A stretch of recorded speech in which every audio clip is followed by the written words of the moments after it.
All right, good deal. So this is the Kelley's Island Winery. At its peak in like 1870, it had over 400,000 barrels of wine down in the catacombs where we're going to head in a second. And as you can see, the roof burned off, but the structure still stands, all made out of native limestone. And it's probably the largest one left on any of the islands, but this was the largest wine producer in the whole country back in the late 1800s when grapes first took off here. And the grapevines are still all over the island. Nice. It's about all anything significant I can tell you about it. But let's take a little walk. Mosquitoes. Yeah. Yes, follow. And I even brought some. Yeah, a lot of people come back here, and it's one of those don't ask, don't tell. We're about to go down to the catacombs. Yeah, this is the wine cellars. You'll notice a bunch of metal rings. Those were once around giant oak barrels, which have since rotted away. But the metal rings are all still here.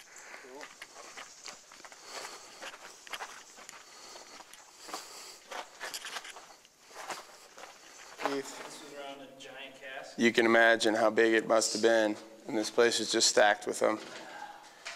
And what happened was there's all these independent growers, people grow their grapes, and then they'd bring them here at harvest time and sell them to the winery. And there were about 4 or 5 independent wineries on the island. And then, of course, you know, Put-in-Bay and Middle Bass all copied off of Kelley's success because they found that they could make a hell of a lot more money selling wine than they could growing anything else up here. And the climate's perfect because the lake keeps the island warm, and the base lime soil was very conducive to grape growing. So it's perfect,